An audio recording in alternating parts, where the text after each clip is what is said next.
Paz de Cristo também, gente? Amém? Você está feliz com Jesus? E Jesus, está feliz contigo? Glória a Deus. Irmãos, Deus falou algo comigo uma vez e Ele fez isso comigo. E eu vou falar para vocês que não é muito fácil, né? Minha amiga Sheila está vivendo um pouco disso agora. Mas às vezes Deus pega a gente e nos realoca em áreas da nossa vida. Ele pega a gente de um lugar e bota em outro lugar. Quantos já viveram isso aqui? 3 pessoas só. Mas só que Deus tem um propósito para isso. E que propósito é esse? Fazer com que a gente esteja mais perto dele. Amém? Então eu usei esse exemplo aqui para pedir com todo carinho, se os irmãos puderem se realocar aqui um pouquinho mais aqui na frente, aqui, os irmãos da lateral, né, o pessoal da música ali, os obreiros, vem um pouquinho mais para frente, com todo carinho eu estou pedindo a você, né, para a gente não ficar tão espalhado. Você está acostumado a sentar nesse lugar aí, mas quando a igreja está lotada, mas quando não está, senta um pouquinho mais aqui na frente, aqui. Amém? Muito obrigado aí. Que bom. Irmãos, nós já lemos aqui o nosso texto.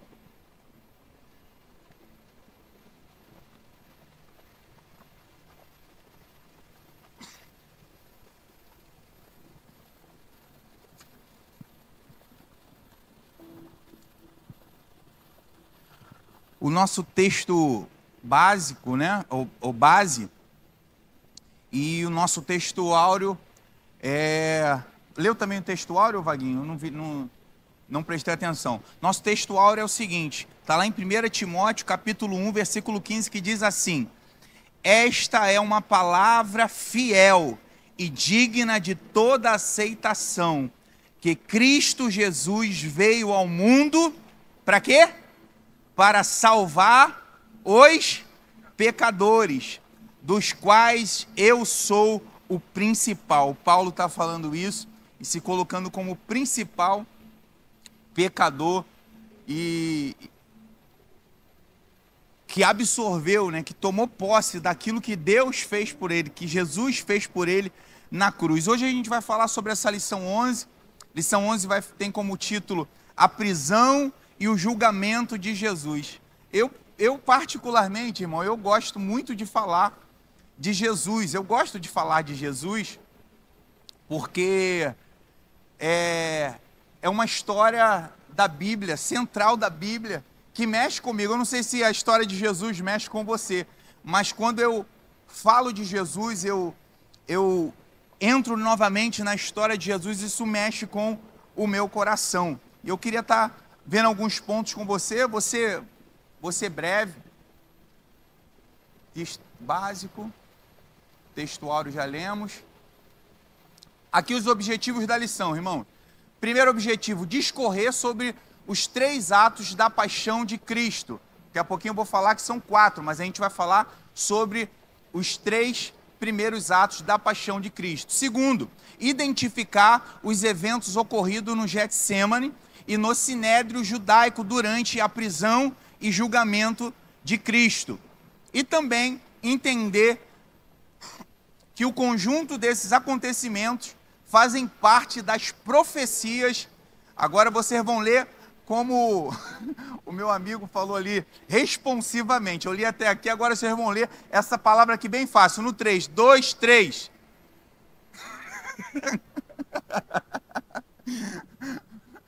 Vou dar mais uma oportunidade para vocês. No 3, bem forte, hein? 2, 3. Isso aí. Eu não ia entrar para ler isso aí sozinho, né? Precisava da ajuda de vocês. Vamos lá, irmãos. Introdução da lição. Todo mundo tem revista aí, gente? A maioria tem revista, né? Acompanhe aí na sua revista. Se você não tiver revista, eu vou estar dando algumas referências bíblicas aqui. A gente vai estar falando um pouquinho sobre isso. Bom, de acordo com esse cara aqui, qual é o nome dele? Esse aí mesmo, Luiz Cláudio, que eu sou carioca, né? É o Luiz Cláudio Filion. O comovente episódio da paixão de Cristo pode ser dividido em quantas partes? Em 4 atos. O primeiro abrange a agonia do Salvador e a sua prisão no Getsêmani. O segundo, o julgamento religioso perante o Sinédrio. Daqui a pouco você não sei o que é Sinédrio, daqui a pouco você vai saber o que é o Sinédrio. E o terceiro é o julgamento civil diante de Pilatos. E o quarto, a crucificação e a morte de Jesus. Mas nessa lição aqui nós vamos abordar esses 3 primeiros atos. Próxima lição vai ser abordada essa última parte, que é a morte e a crucificação de Cristo. Até aqui vocês entenderam? Vamos lá, vamos começar com Jesus no Getsêmani. Primeiramente, o que era o Getsêmani, irmão? Getsêmani era um tipo de jardim que existia, né, no Monte das Oliveiras, no pé dos Montes das Oliveiras, ou no meiado do Monte das Oliveiras, não no cume. E Getsêmani, ele vai apontar para um local que é uma prensa de azeitonas. A tradução desse nome vai apontar para prensa de azeitonas. Então, por que Jesus ele foi para esse lugar? Foi coincidência? Não, porque Jesus ele sabia que ele ia passar também por uma prensa, mas tem algo muito especial numa prensa de azeitonas. Quando uma azeitona é prensada, quando algumas azeitonas são prensadas, é extraído dela o melhor, um azeite puro, um óleo puro. Quantos estão entendendo isso aqui? Tem um poder na prensa de Deus sobre a nossa vida. O que é, pastor Léo? É extrair de nós o melhor que tem dentro de nós. Uma pessoa só que pegou isso aqui, eu vou repetir isso aqui para você. Não é culto da vitória não, mas você vai sair daqui edificado para a glória de Deus. Meu irmão, quando Deus nos prensa, quando passamos pela dificuldade, quando passamos algum aperto, não é para nos matar, não é para nos destruir, é para Deus extrair de nós o nosso melhor. Então, se Deus está te apertando, fique em paz, Ele tem um propósito, e o melhor dele dentro de você vai ser extraído em nome de Jesus. Deus tinha esse propósito. Então ele estava ali no Getsêmani. Vamos ler comigo aqui?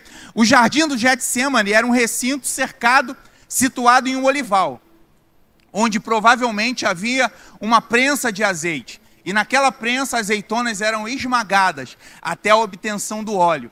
Não é difícil associar esse processo à aflição que Jesus sentiu naquela noite. As profecias messiânicas anunciavam que ele seria esmagado por causa das nossas iniquidades. Vamos seguir. Primeiro ponto da revista aí, irmãos, 1.1, vai falar sobre a agonia de Jesus. Agonia de Jesus.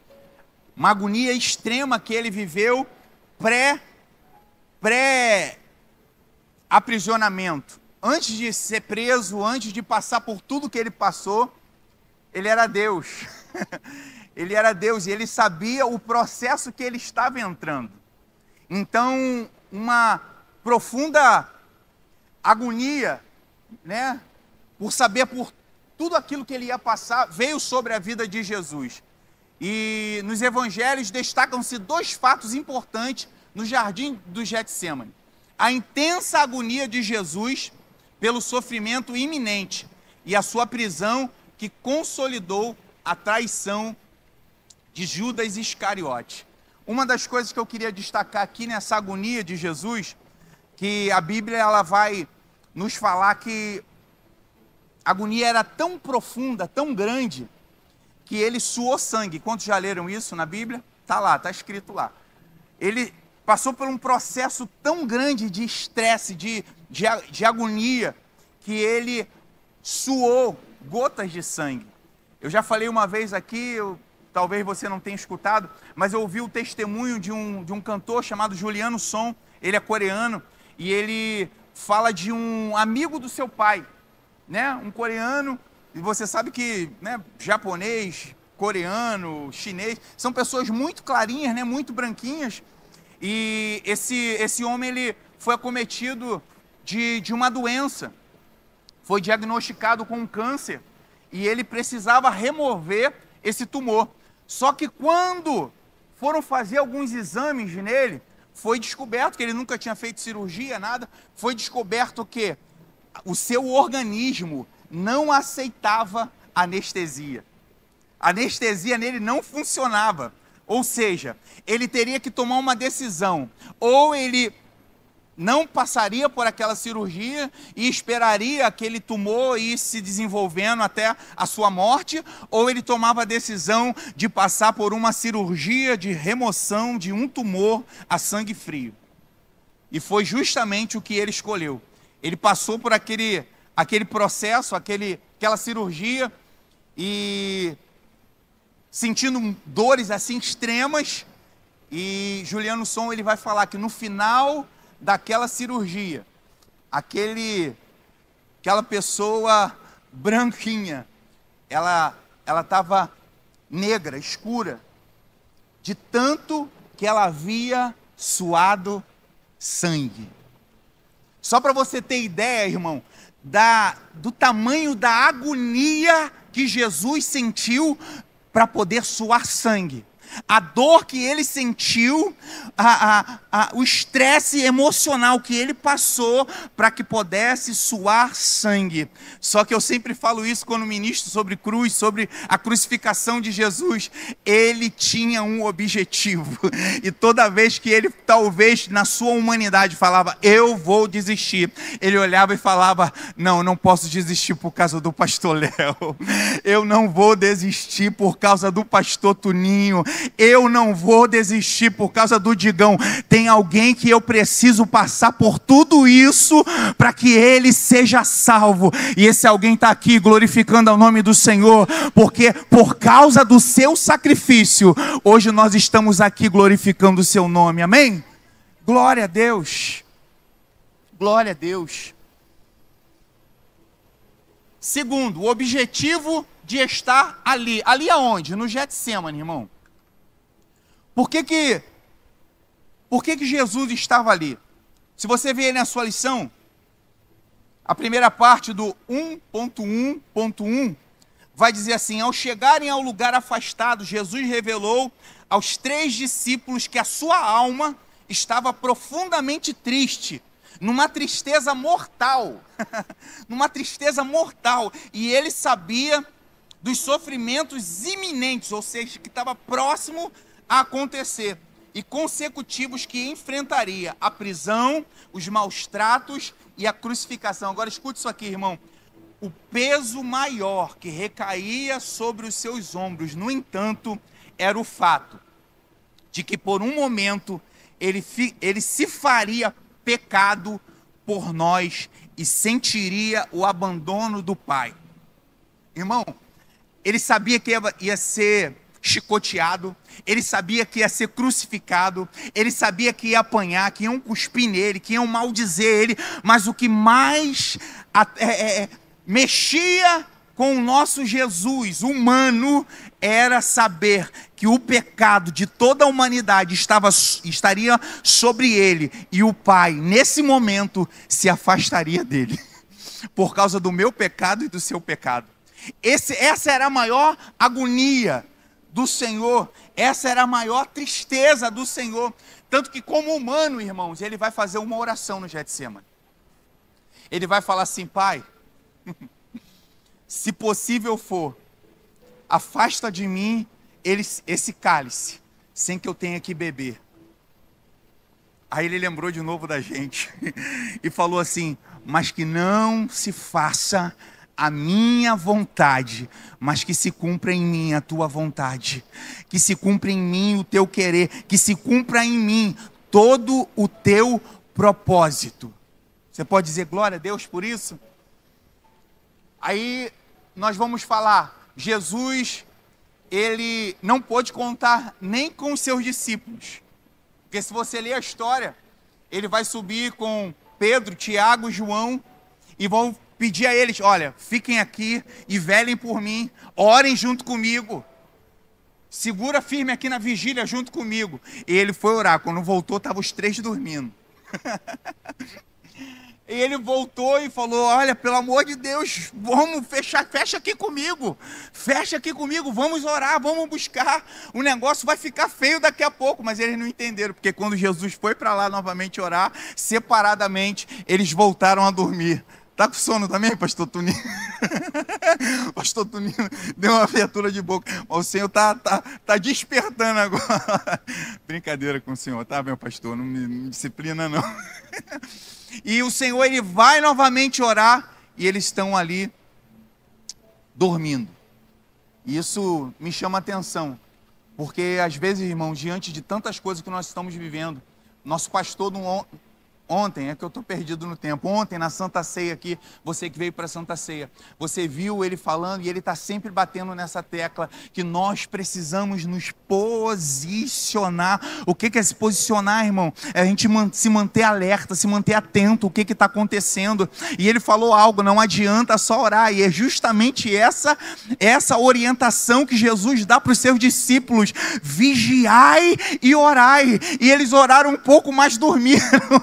Eles oraram um pouco, mas depois adormeceram. E Deus está falando assim para essa geração: ei, vigiem em tudo que está acontecendo e orem buscando em Deus a solução. Essa é a orientação que Jesus deu no Getsemane, e é a mesma orientação que ele tem dado para a nossa geração hoje: vigiem, mas também busquem no Senhor. Mas Jesus, ele não estava sozinho. Isso aqui é muito interessante, irmão, porque um versículo isolado em todo o texto, ele vai falar que quando Jesus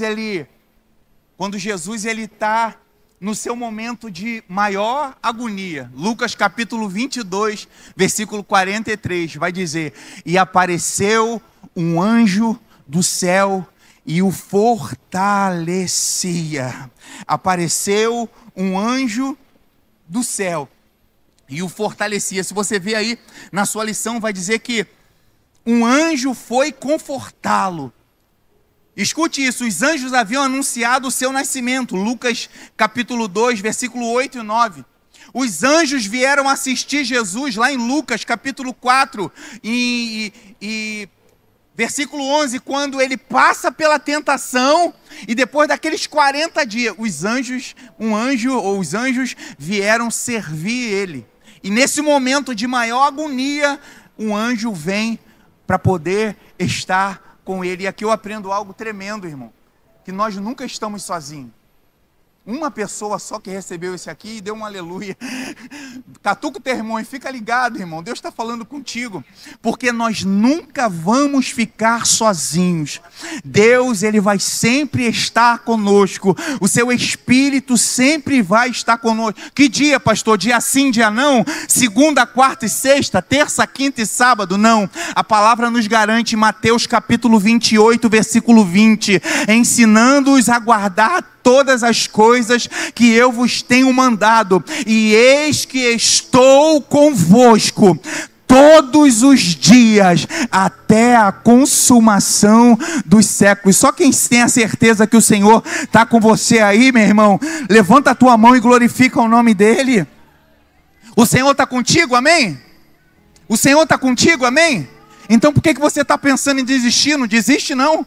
O Senhor não está contigo? Então continua. O Senhor não está contigo? Tenta mais uma vez. Se você não está sozinho e o Senhor está contigo, vai em frente, porque Ele é o nosso Deus. Aleluia. Quantos recebem essa palavra? Vira para o seu irmão aí, em nome de Jesus, que está cochilando do teu lado, e fala: você não está sozinha.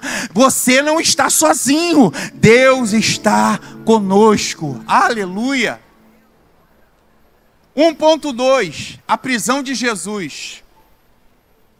Judas Iscariote, acompanhado por um grande grupo composto principalmente por religiosos, pela guarda do templo e por uma guarnição de soldados romanos. Eu não sei se você estava aqui na lição passada, que vai falar sobre a ceia. Quando Jesus estava na ceia, eu não assisti a aula aqui, estava trabalhando, mas eu assisti hoje a da sede. E eu ouvi, esqueci o nome do pastor agora, ministrar lá sobre a ceia. Agora imagine, irmãos, Quem traiu estava sentado na mesa. Quem traiu estava junto, estava acompanhando ali, recebendo as mesmas orientações, tendo o mesmo cuidado. Estava sentado na mesa com o Pai, estava sentado na mesa com Jesus. E no próximo ato, a próxima cena, ele se levanta determinado daquela ceia para poder fazer aquilo que ele estava no seu coração para fazer. Irmão, tinha que ter alguém para trair Jesus? Tinha que ter. Tinha que ter alguém, sim ou não? Me perdoa a minha heresia pessoal aqui, mas eu creio que se Judas coloca no seu coração, eu não vou fazer isso com o mestre. Eu acredito que Deus levantava outra pessoa, mas ele cedeu ao desejo que estava no seu coração. Eu já ouvia muitos teólogos falar que, na verdade, pastor Toninho, Judas ele queria despertar em Jesus. Olha, teólogo, né? Fala o que quer e a gente aprende e guarda se quiser ou não. Mas eles vão falar que Judas, ele com aquele ato de traição, na verdade, ele queria que quando Jesus se visse para ser preso, para ser morto, e iria se revelar como o Messias que Israel está esperando até hoje. Que Messias é esse que Israel está esperando até hoje? O Messias que ia se levantar como o rei Davi, ia tomar o governo das mãos dos romanos e iria sentar no trono novamente em Jerusalém. Era esse tipo de Messias que os discípulos estavam esperando, e é esse tipo de Messias que Israel está esperando até hoje. Por isso que eles não acreditam em Jesus como Cristo. É prova disso quando aqueles 2 discípulos, depois da morte de Jesus, estão caminhando para Emaús. Quando Jesus já ressurreto para do lado deles e começa a conversar, qual é a pergunta de Jesus? Por que vocês estão indo? O que está acontecendo? E eles falam, você não está sabendo? Jesus morreu. E nós pensávamos que ele fosse aquele que iria nos remir. Nos remir de quê? Nos remir do Império de Roma. Mas o propósito de Jesus sempre foi nos remir do império das trevas e do pecado. Talvez Deus esteja fazendo de uma forma e você não está entendendo, e por isso está se frustrando, mas Deus me trouxe aqui para te falar, a forma dele fazer é a perfeita, a forma dele fazer é a melhor, a forma dele fazer é agradável, por isso que ele tem feito isso na tua vida. Agora basta você entender o que ele está fazendo é o melhor para você. Glória a Deus. Eu nem ia falar isso, meu, até me perdi aqui agora. Mas a prisão aqui de Jesus, Judas chega. E por que o projeto de Judas é poder beijar Jesus para identificar ele como Cristo? Porque havia uma tradição judaica. Toda vez que um rabino, alguém ia buscar o Senhor, ia orar ao Senhor, ele usava talit. Talit é o mesmo tecido a qual a mulher do fluxo de sangue, ela toca na orla da talit de Jesus e é curada. Quando o judeu ele vai orar, quando ele vai buscar a Deus, ele coloca a talit sobre a sua cabeça. É o mesmo princípio do kippá, aquele que é só um negocinho aqui, né, por cima da cabeça. É o mesmo princípio. Que princípio é esse?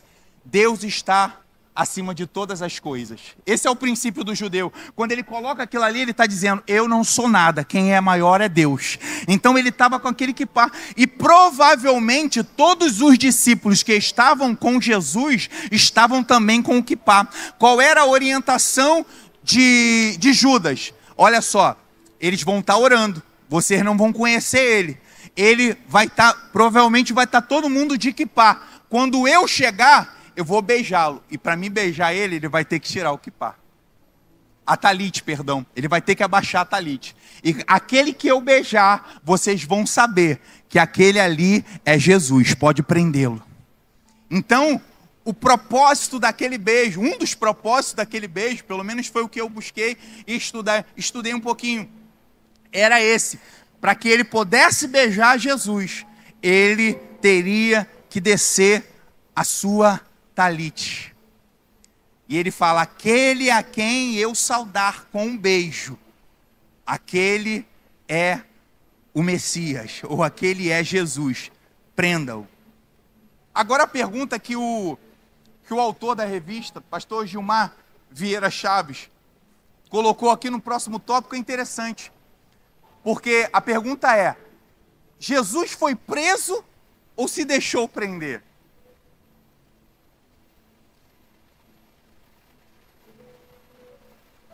Foi? Jesus foi preso ou se deixou prender? Jesus, ele queria fugir daquela prisão ou ele queria se entregar para poder ser preso? Irmãos, quando aqueles homens chegam procurando o Nazareno, ele não corre, ele fala, sou eu. E a Bíblia vai falar que aqueles homens caem para trás, porque ele não estava correndo. Então, quando Judas está chegando com o pelotão para poder prender Jesus, Pedro, né? Aqui não tem Pedro não, aqui a pessoa é tudo calmo, mas Pedro, ele, agoniado, ele pega uma espada e corta a orelha de um soldado ali do templo, chamado Malco. E Jesus, ele vai pegar a orelha, isso é demais, irmão. Jesus, ele vai pegar e vai curar, vai tocar a orelha daquele homem e ele vai ficar são.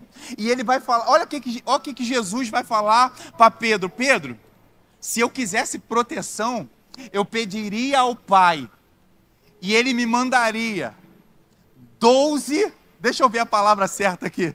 Ele mandava 12 legiões de anjos para poder me proteger. Agora escute isso aqui, escute isso aqui. Eu fui pesquisar, ele falou legião, porque tem a ver com o exército romano. E uma legião de soldados é aproximadamente 5.000 homens. Fala comigo, 5.000 homens. Jesus está falando assim, Pedro, se eu quisesse, eu pediria ao Pai, e ele mandava 12 legiões aqui para me salvar. Eu fiz as contas, que eu não sou bom de matemática, anotei aqui, 12 vezes 5 dá 60, irmão, 60.000 anjos que estava disponível para Jesus, para livrar ele daquilo ali, se ele quisesse. Mas ele está falando assim, eu não quero fugir, eu não quero sair, há um propósito na minha morte, há um propósito eu passar por tudo isso, aleluia. Mas precisava de tanto anjo assim, pastor Tuninho? Precisava de tanto anjo aqui? Deixa eu ver se eu anotei aqui. Isaías, tão grande aqui, eu não vi. Olha só, isso aqui, irmãos, é só uma experiência do Antigo Testamento do poder de um anjo. Diácono Carlinho, olha aqui, Isaías 37, 36. Então o anjo do Senhor, quantos anjos? Quantos? Um anjo do Senhor saiu e golpeou no campo dos assírios 185.000. E quando levantaram-se cedo pela manhã, eis que eles eram todos corpos mortos. Quantos anjos que foram, irmãos? 185.000. Jesus está falando assim, se eu quisesse sair desse propósito aqui, eu pediria ao Pai e 60.000 anjos vinham aqui me defender. Se um já fez essa avaria, imagine 60.000, irmão. Deus está falando assim, eu não tenho necessidade de correr, porque eu tenho um propósito. Irmão, escute isso aqui, se você puder anota, quem tem propósito, deixa as necessidades de lado. Quem tem propósito, deixa as necessidades de lado, porque quem tem propósito, amizade não vai falar mais alto, problema não vai falar mais alto. Quem tem propósito segue em frente. Eu estou falando para pelo menos uma pessoa aqui que tem propósito na sua vida, aleluia. Então segue em frente, apesar das dificuldades. Jesus está falando assim, como é que volta? Jesus está falando aqui, isso evidencia a minha fidelidade à missão que eu tenho. Aleluia. Jesus, ele não corre. Ele vai de encontro à prisão, porque era o propósito ele estar ali. Você pode dizer glória a Deus?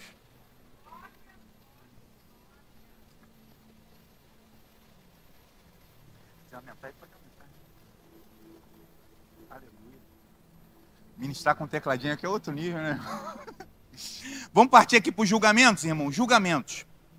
Os 4 evangelistas descrevem de forma vívida a prisão e os dois julgamentos de Cristo. Primeiro pelo Sinédrio judeu, liderado por Caifás. Depois pelo Pretório, liderado por Pilatos.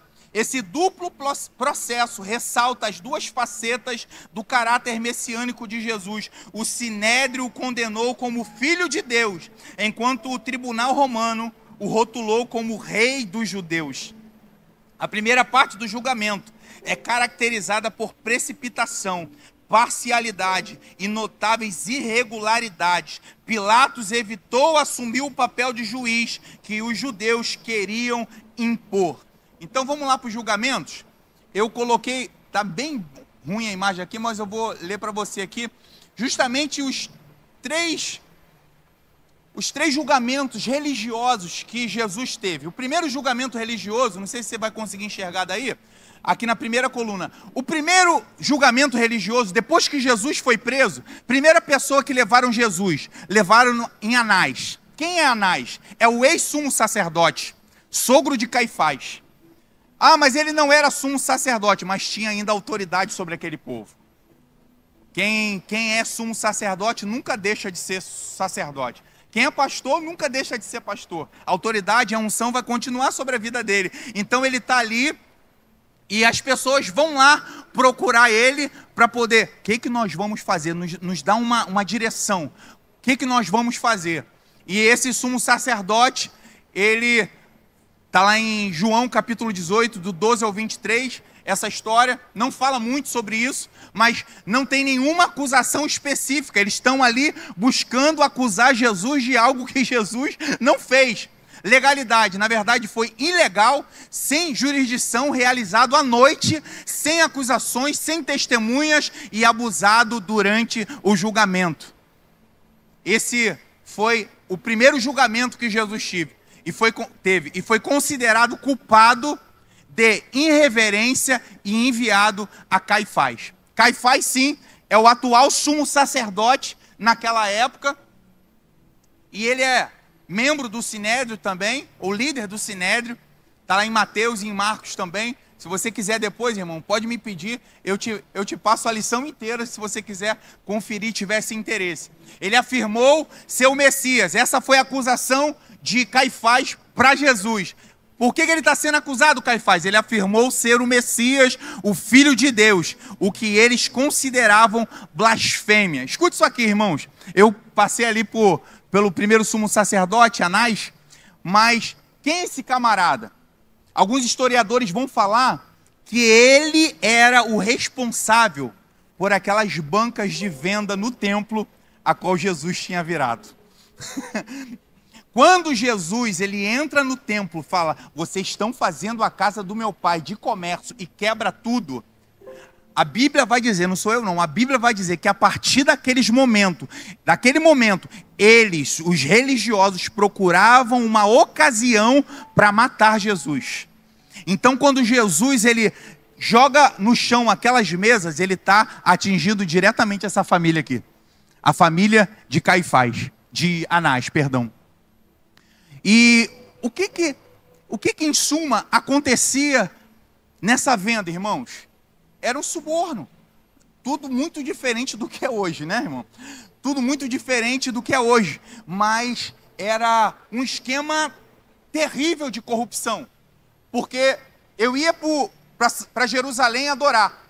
Qual era a ordem dos animais para se adorar? Animais perfeitos, sem mancha, sem mácula, sem defeito. Eu chegava lá, falava: esse aqui é o animal que eu trouxe para poder adorar.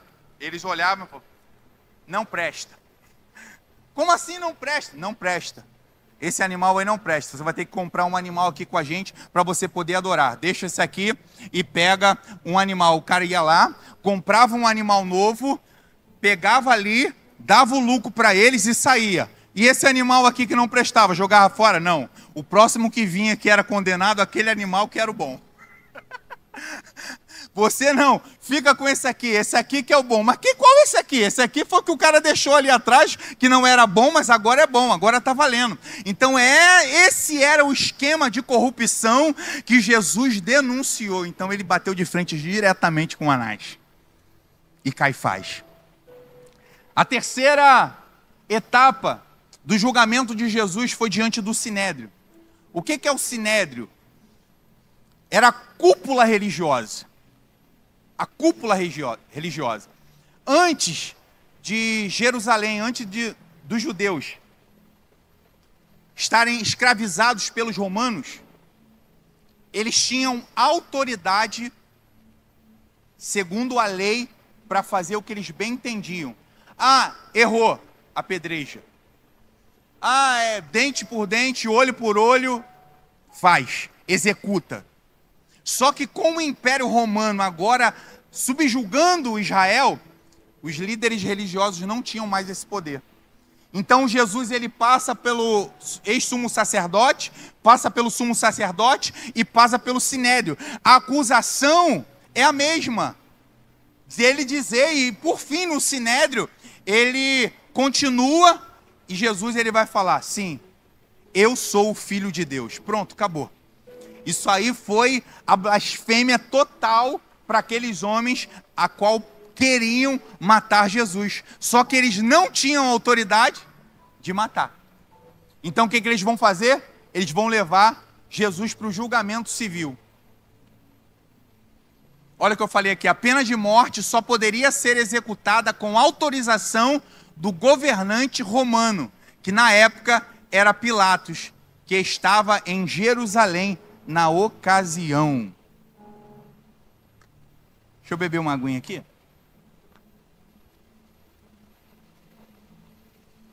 E essa parte aqui você conhece muito bem, irmão.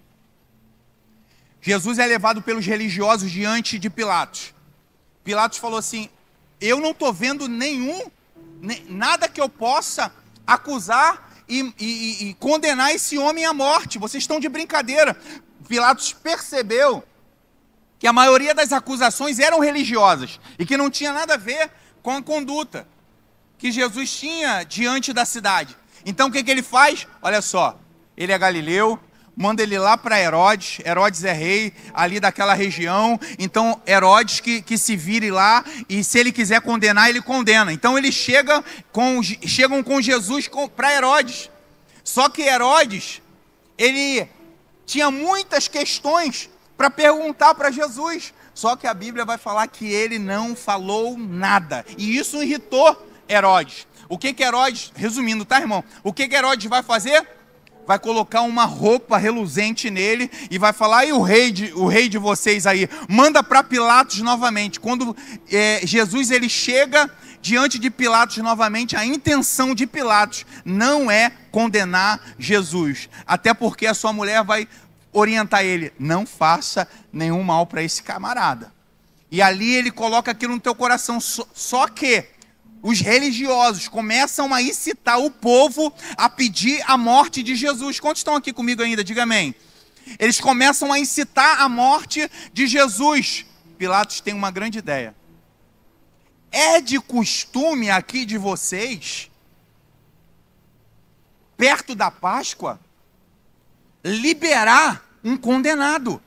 Qual era a intenção de Jesus, de Pilatos? Vou pegar aqui o pior raça de bandido que tiver aqui, vou colocar diante do povo e vou falar, vocês querem que matem Jesus ou esse bandido aqui, sem vergonha?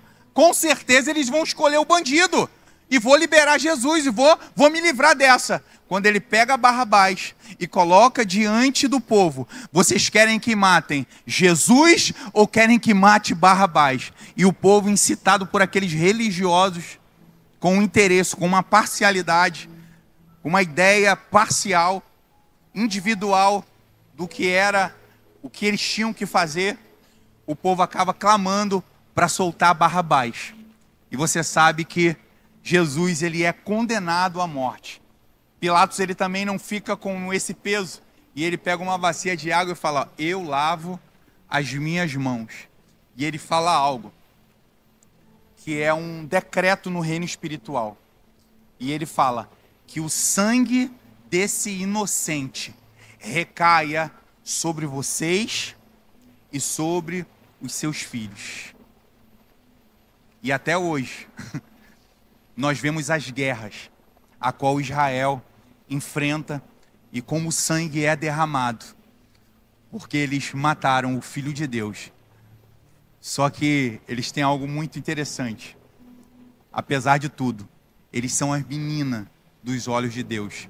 E haverá uma chance de salvação para aqueles judeus. Haverá uma chance e eles vão reconhecer um dia. A Bíblia fala que todo joelho se dobrará e toda língua confessará que Jesus Cristo é o Senhor, para a glória de Deus Pai. Você já reconhece isso? Diga glória a Deus. Aleluia. Conclusão, irmãos. As lideranças religiosas de Jerusalém prenderam Jesus, está escrito errado ali, prenderam Jesus com a ajuda de Judas Iscariote, julgaram ele de forma errada, o acusaram de blasfêmia, manipularam Pilatos e incitaram o povo a pedir a libertação de um criminoso em seu lugar. Mas em tudo o que aconteceu, levou Jesus para o lugar do seu maior propósito, a cruz. Eu vou repetir isso aqui, mas agora liberando sobre a tua vida. Em tudo o que aconteceu, levou ele para o seu maior propósito. Em tudo o que aconteceu, te levou para o seu maior propósito. Em tudo que está acontecendo na tua vida, está te levando para o seu maior propósito. Venderam José, traíram José e levaram ele para o seu maior propósito. Levaram ele para o Egito, para depois de algum tempo ele ser governador do Egito. Meu irmão, não importa o que está acontecendo na minha e na tua vida, pode ter certeza, se estamos em Deus, estamos sendo levados para o centro do propósito de Deus na nossa vida. Quantos creem nisso? Diga eu creio. Para fechar aqui, pastor Toninho, para fechar, eu sempre gosto de terminar as minhas aulas com uma ilustração. Eu já ministro na EBD aqui quase uns 5 anos. Estou ficando velho aqui já, hein? Já tem até carteirinha, pastor Tuninho. Tenho carteirinha já da DBL. E eu vou fazer mais ou menos uns 5 anos que eu ministro na EBD aqui. Já fui superintendente também da EBD. E eu nunca repeti uma ilustração, mas estudando um pouquinho essa revista, vocês me perdoem. Talvez quem já viu essa ilustração alguns anos atrás vai ver novamente agora.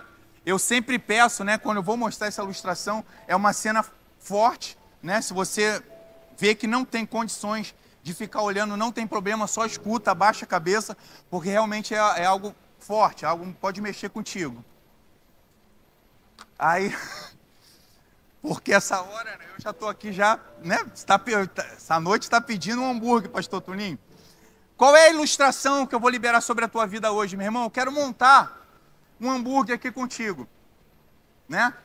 E algumas coisas aqui a gente já está vendo, mas geralmente, começando aqui, de baixo para cima, o que tem no hambúrguer? Tem pão no hambúrguer? Tem pão no hambúrguer. Tem carne no hambúrguer? Tem queijo no hambúrguer? Ovo tem no hambúrguer? Então eu paro aqui. Tem ovo no hambúrguer? Deixa eu fazer uma pergunta para você. Pelo ovo está ali no hambúrguer, a galinha, ela está envolvida nesse hambúrguer, sim ou não? Porque ela botou o ovo, pegaram o ovo, fritaram o ovo e botaram no hambúrguer, sim ou não? A galinha está envolvida no hambúrguer, sim ou não? Sim, vamos continuar aqui? Depois do hambúrguer tem o quê? Opa! Tem bacon, não tem? O porco está envolvido aqui nesse hambúrguer, sim ou não? Sim ou não? Não. Não. Ele está comprometido. Porque a galinha botou o ovo e continuou a sua vida. E o ovo veio para o hambúrguer. Mas para aquele bacon estar ali, o porco teve que morrer. E teve que se comprometer para poder estar ali naquele hambúrguer. Quando eu li essa mensagem de Jesus, eu tirei uma grande lição. Que ele nunca esteve envolvido com a gente. Mas ele sempre esteve comprometido. E Jesus está falando assim: eu não quero que vocês estejam envolvidos na minha obra.